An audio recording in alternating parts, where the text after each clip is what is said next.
കൊടുക്കാഞ്ഞിട്ടല്ലമ്മേ. കല്യാണത്തിന് കാശ് കുറെ ചെലവായി, അമ്മ പാപ്പരടിച്ചിരിക്കണമെന്നൊക്കെ അറിയാം. എന്നാലും അമ്മയുടെ കയ്യിൽ ഒരു 100 രൂപ കാണാതിരിക്കില്ല. കടായിട്ട് മതി, ഞാൻ തിരിച്ചു തരാവുന്നേ. നാണമില്ലേ നിനക്ക് കാശ് കടം ചോദിക്കാൻ? വട്ടച്ചിലവച്ചിരി കൂടുന്നുണ്ട്. ആ, പെൻഷൻ കിട്ടട്ടെ, തരാം. എങ്കിൽ പിന്നെ വേറെ എവിടെയെങ്കിലും കിട്ടുമെന്ന് നോക്കാം. ശ്രമിക്കണം. 1-2 തവണ ജോലിക്ക് ശ്രമിച്ച് കിട്ടിയില്ലെന്ന് കരുതി നിരാശനാവരുത്. പരിശ്രമം ചെയ്യുകയിൽ എന്തിനേയും കരസ്ഥമാക്കാൻ കഴിവുള്ളവണ്ണം ദീർഘങ്ങളാം കരങ്ങളെ നൽകി മനുഷ്യനെ പാരിലേക്ക് അയച്ചത് ഈശ്വരൻ. കേട്ടിട്ടില്ലേ? പല വാതിലുകൾ മുട്ടുമ്പോൾ ഏതെങ്കിലും ഒന്ന് തുറക്കാതിരിക്കില്ല. Try again. അത്യാവശ്യം വട്ടച്ചെലവിന് ഇത് കയ്യിലിരിക്കട്ടെ. ഏയ് വേണ്ട.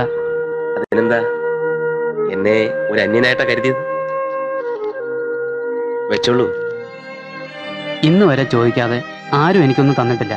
ഇതേവരെ ചോദിക്കാനോ കൊടുക്കാനോ എനിക്കാരും ഉണ്ടായിട്ടില്ലല്ലോ. പറ്റുമെങ്കിൽ എനിക്കൊരു ജോലി ശരിയാക്കി തരുമോ?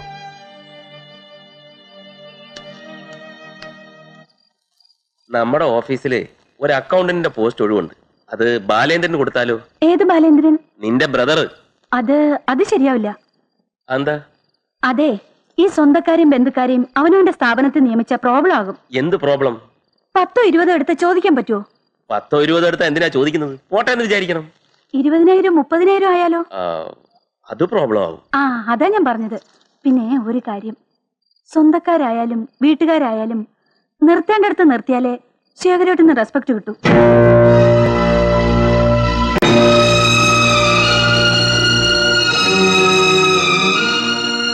കൊച്ചു കൊച്ചു പിണക്കങ്ങൾ നമ്മൾ തമ്മിൽ ഉണ്ടാകാറുള്ളപ്പോഴൊക്കെ ഞാൻ കരുതി സ്നേഹക്കൂടുതൽ കൊണ്ടാണെന്ന്.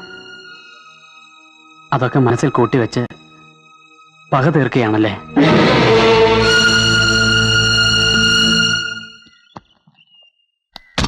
അയ്യോ ശംഖു, സൂക്ഷിച്ചു വെക്കാൻ പറയൂ. സൂക്ഷിച്ച്. ഓ, എന്റെ മോളുടെ ഒരു തലയിലെഴുത്തേ. അല്ലെങ്കിൽ പിന്നെ ഈ ഏസിയും ചുമന്നുകൊണ്ട് അവിടെ വരെ പോവേണ്ട ഗതികേട് നമുക്കുണ്ടാവോ? ഇന്ന് ഞാൻ ചെന്ന് വിളിച്ചോണ്ട് വന്ന പിന്നെ ഞാൻ അങ്ങോട്ട് അവരെ അയക്കുകയില്ല. അതിന്റെ ഒന്നും ആവശ്യമില്ല അമ്മേ. തന്നിഷ്ടം കാട്ടി പോയതല്ലേ, കുറച്ച് അനുഭവിക്കട്ടെ, എന്നാലേ അവള് പഠിക്കൂ. അങ്ങനെ വിചാരിക്കരുത്. നമ്മൾ കൂടെ തന്നെ ഉണ്ടെന്ന് തോന്നിയാ ചിലപ്പോ അത് അവൾക്കൊരു ആശ്വാസമാവും. പെട്ടെന്ന് തളർന്നു പോകുന്ന സ്വഭാവമൊന്നും അല്ല എന്റെ മോള്. ഒന്നുമില്ലെങ്കിലും എന്റെ വയറു ഗുണം കാണിക്കാതിരിക്കുമോ?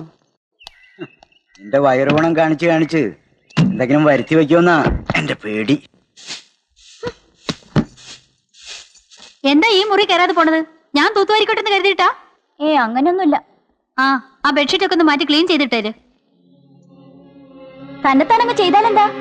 ഒരു മുതലാളിച്ച് ഇറങ്ങിയിരിക്കണു. എന്താ പെണ്ണേ, നിന്റെ ചേട്ടത്തിയോട് ഇപ്പോഴേ പോര് തുടങ്ങിയോ? ആജ്ഞാപിക്കലും പറച്ചിലും കേട്ടാ തോന്നും ഞാൻ അവളുടെ വേലക്കാരിയാണെന്ന്. അവളോ? അങ്ങനെയൊന്നും വിളിക്കരുത്. ചേട്ടത്തമ്മയ്ക്ക് അമ്മയുടെ സ്ഥാന. ആ പെരുമാറ്റേ തിരിച്ചും വേണം. അമ്മ എന്തിനാ ഇതൊക്കെ എടുക്കുന്നേ? അലക്കാൻ.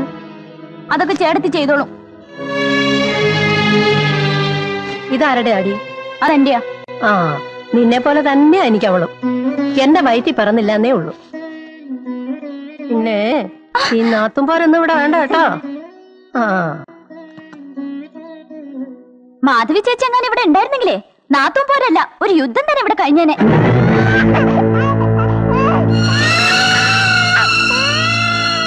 എന്താ പിന്നെ പിണങ്ങിയാണോ പോകുന്നത്? കല്യാണത്തിന് വന്ന അമ്മായിയമ്മയും വരോളും അതേ ചക്കരെ പോലെ ആയിരുന്നല്ലോ. ആ തള്ളക്ക് വീണ്ടും ചൊറിച്ചിൽ തുടങ്ങി. എന്നാ നിനക്ക് അവിടെ വൃത്തിയായിട്ട് മാറ്റി കൊടുക്കാമായിരുന്നില്ലേ? മാന്തല്ല, ആ മോന്തിക്കൊരു തേമ്പാ കൊടുക്കേണ്ടത്. ആർക്കിട്ട് കൊടുക്കുന്ന കാര്യം ചേച്ചി പറയുന്നേ? എന്റെ അമ്മായിമ്മയില്ലേ, ആ മന്ദർ തള്ളക്കിട്ട്. അവര് നിന്റെ കല്യാണം കൂടാനൊന്നും അല്ല വന്നത്, ഇവിടുത്തെ കുറ്റവും കുറവും കണ്ടുപിടിക്കാനാ. സാമ്പാറിന് ഉപ്പ് കൂടി, പായസത്തിന് മധുരം കുറഞ്ഞു, പുളിശ്ശേരിക്ക് പുളി കൂടി, എരിശ്ശേരിക്ക് എരി കൂടി.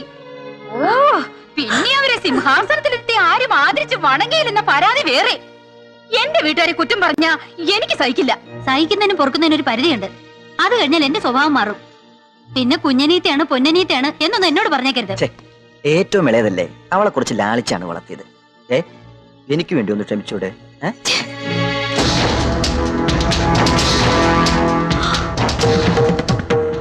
അയ്യോ, എൻ പുതിയ സാരി അത് 10,000 രൂപ വിലയുള്ളതാ. വെള്ളത്തിൽ മുക്കി കുത്തിപ്പിഴിഞ്ഞ അതിന് പണി കഴിഞ്ഞു.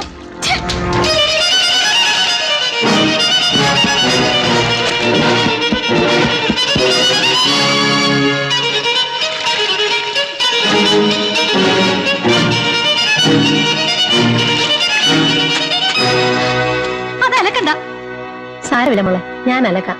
അലക്കണ്ടെന്നല്ലേ പറഞ്ഞത്? ആരലക്കിയാൽ എന്താ മോളെ, വെളുത്താ പോരെ. ഈ തള്ളക്കൊന്നും പറഞ്ഞ മനസ്സിലാവില്ലേ?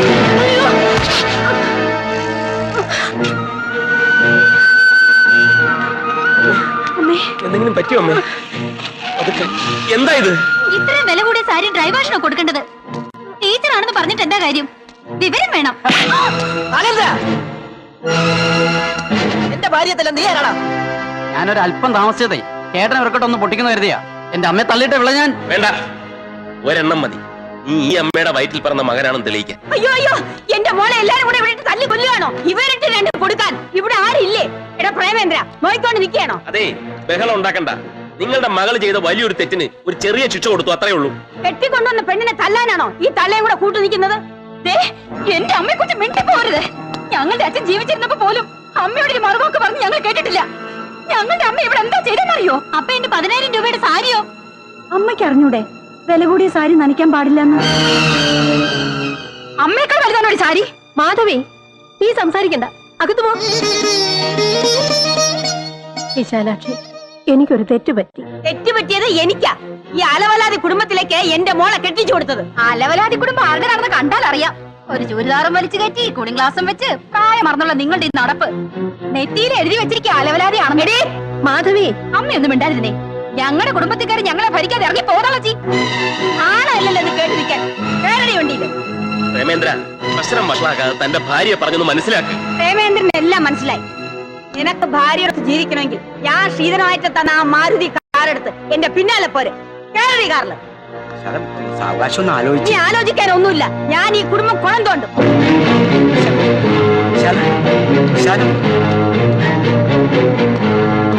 ഏടിയകത്ത് പ്രേമ പോകരുത്.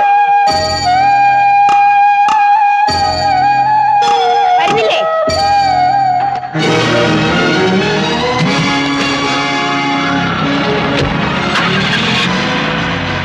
പ്രേമ, പ്രേമ,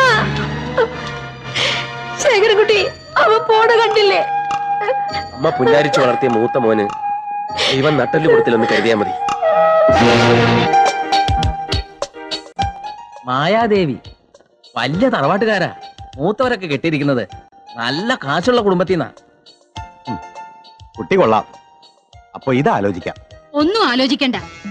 അവൻ കെട്ടേണ്ട പെണ്ണിനെയൊക്കെ ഞാൻ പണ്ടേ നിശ്ചയിച്ചിട്ടുണ്ട്. സുലോചന ഗൾഫിൽ നിന്ന് വന്നിട്ട് മതി രഘുവിന്റെ കല്യാണം. ഞാനേ എന്റെ ആങ്ങളയ്ക്ക് വാക്ക് കൊടുത്തിട്ടുള്ളതാ. ഈയിടെ നിന്റെ ആങ്ങളോട് കല്യാണത്തെ കുറിച്ച് സംസാരിച്ചപ്പോ അയാൾ പറഞ്ഞത് കുറച്ചുകൂടി കഴിയട്ടെന്നാ. അവളെ ഒരു കറവപ്പശുവായിട്ട് അവർ കണക്കാക്കിയിരിക്കുന്നത്. അവള് സമ്പാദിച്ചു കൂട്ടണ മുഴുവൻ ആർക്ക് വേണ്ടിയാ? നമ്മുടെ മോനാ. അവൾ അവിടെ രഘുന്ന് വിചാരിച്ചോണ്ടിരിക്കുക. എന്നെ പറ്റി ആരും ഒന്നും വിചാരിച്ചു എങ്ങും ഇരിക്കണ്ട. എന്റെ വാക്ക് കേൾക്കാതെ ഗൾഫിൽ പോയ അവളെയും അവളുടെ കാശും എനിക്ക് വേണ്ട. ഗൾഫിൽ വേറെ കല്യാണം കഴിച്ച് താമസിക്കുകയാണെന്ന് നാട്ടിലൊരു ശ്രുതി. നാട്ടുകാര് പലതും പറയും. ഈ നാട്ടുകാരുടെ മുന്നിൽ കൂടെ വേണ്ടേ ഞാനിവിടെ കെട്ടിയാലും കൊണ്ട് നടക്കേണ്ടത്? അത് ശരിയാ. ഇതൊന്ന് നോക്കി, നല്ല ഐശ്വര്യമുള്ള കുട്ടിയാ. ഇത് തിരക്കിടില്ല. രഘു, ഞാൻ പറഞ്ഞത് കേക്ക്. വേണ്ട, ഇത് തന്നെ ആലോചിച്ചാൽ മതി.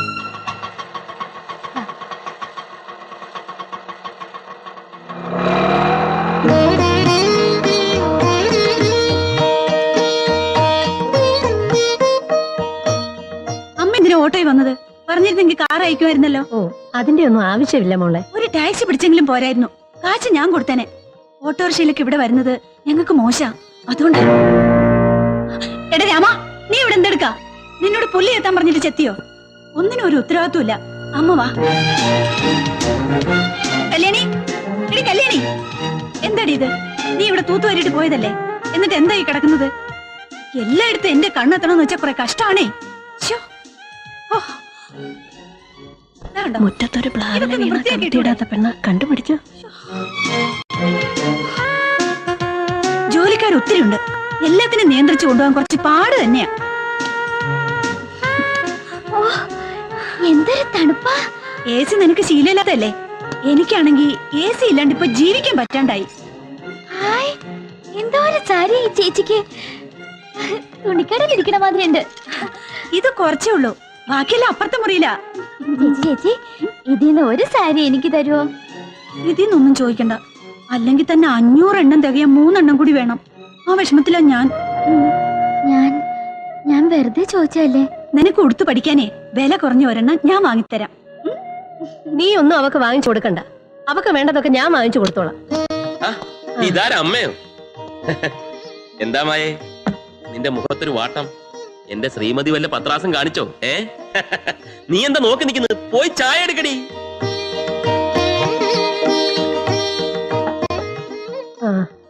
ഇവക്ക് ഒരാലോചന വന്നിട്ടുണ്ട്. പെണ്ണിനെ അവക്ക് ഇഷ്ടായി. നല്ല ആലോചനയാണെങ്കിൽ കേമമായിട്ട് തന്നെ നടത്തണം അല്ലേ? അതിന് പ്രേമേന്ദ്രനെ അറിയിക്കണം. അമ്മ എന്ന് വിളിച്ച അവൻ വരും. അവന്റെ കുഞ്ഞനീത്തിയുടെ കല്യാണമല്ലേ? അമ്മ എന്തിനാ ഇങ്ങോട്ട് വന്നത്? സ്റ്റുഡിയോയിൽ ആദ്യം പോയത്.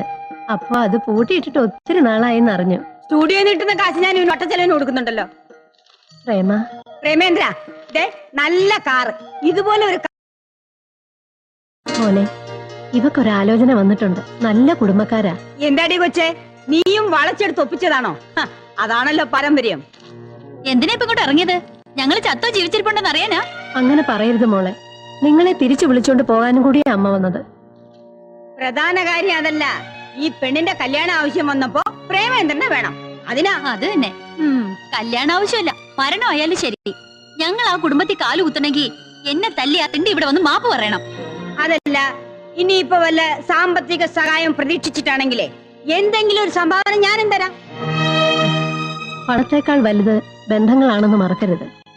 ഇവളുടെ കൈ പിടിച്ചു കൊടുക്കാൻ മൂത്തരാങ്ങള. അത്ര എന്റെ മോൾ ആഗ്രഹിച്ചിട്ടുള്ളൂ. പ്രേമേന്ദ്ര, നീ എന്താ ഒന്നും മിണ്ടാത്തത്? ഞാൻ വരാം. ബാലേന്ദ്രൻ വന്ന് ഇവളോട് മാപ്പ് പറയട്ടെ. ചേട്ടത്തി നമ്മുടെ അമ്മയെ തള്ളിയിട്ടത് തെറ്റല്ല അല്ലേ? എന്റെ ബാലേട്ടനൊരു അബദ്ധം പറ്റി. ചേട്ടത്തിയുടെ കർണ തന്നടിച്ച ആ അടി ചേട്ടനിട്ടായിരുന്നെങ്കിൽ കുറച്ച് ഗുണം ചെയ്തേനെ. പിന്നെ എന്റെ കല്യാണം നടത്താൻ തീരെ നിവൃത്തിയില്ല. എന്റെ അമ്മ എന്റെ പേരിൽ ഒരു ലേലച്ചിട്ട് ചേർന്നിട്ടുണ്ട്. അത് വിളിച്ചെടുക്കും, കല്യാണം അന്തസ്സായിട്ട് നടത്തുകയും ചെയ്യും. പിന്നെ നിങ്ങളൊക്കെ കല്യാണത്തിന് പങ്കെടുത്തില്ല എന്ന് കരുതി എന്റെ കല്യാണം എങ്ങാനും മുടങ്ങി ഞാനൊരു കെട്ടാ പെണ്ണായിട്ട് നിന്ന് പോയാ അങ്ങ് നിക്കട്ടെ. എന്നാണ് ശാരദ ടീച്ചറുടെ ഇളയ മോളാണെന്നുള്ള അഭിമാനത്തോടെ തന്നെ ആ വീട്ടിൽ ഞാൻ എന്നും കഴിയോളാം. വാമേ.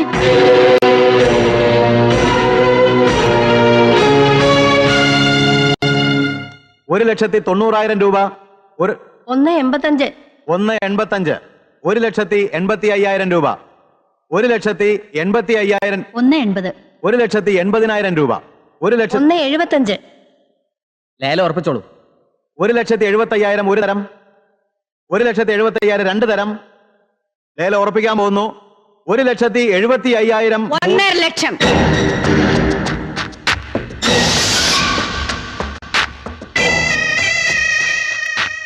രൂപയ്ക്ക് കുറച്ച് അത്യാവശ്യം ഉണ്ടായിരുന്നു. ഇന്നലെ ടീച്ചറിന്റെ മോളെ ചിട്ടിയുടെ കാര്യം പറഞ്ഞപ്പോഴാണ് ഞാൻ അത് ഓർമ്മിച്ചത്. വളരെ താങ്ക്സ് കേട്ടോ. 1.5 ലക്ഷം ഒരു തരം. 1,45,000. 1.30. ശാലാക്ഷി, വൈരാഗ്യം തീർക്കരുത്. കല്യാണാവശ്യത്തിനുള്ള കാശ്. ഒന്നുമല്ലെങ്കിലും നമ്മള് ബന്ധുക്കളാ. ബന്ധങ്ങളെക്കാൾ എനിക്ക് വലുത് പണം. 1,30,000 ഒരു തരം. 1,30,000 രണ്ട് തരം. 1,25,000. 1 ലക്ഷം. ഒന്നും തോന്നരുത്. ഞാനൊരു പുതിയ കാർ ബുക്ക് ചെയ്തിട്ടുണ്ട്. ഉടനെ ഡെലിവറി എടുക്കണം. കുറച്ച് രൂപയുടെ കുറവുണ്ട്. 1 ലക്ഷം ഒരു തരം. 1 ലക്ഷം രണ്ട് തരം. 1 ലക്ഷം മൂന്ന് തരം. എങ്കിൽ ഞാൻ വരട്ടെ ടീച്ചറെ. കല്യാണത്തിന് ക്ഷണിക്കുമ്പോ എന്റെ പേര് മറക്കണ്ട.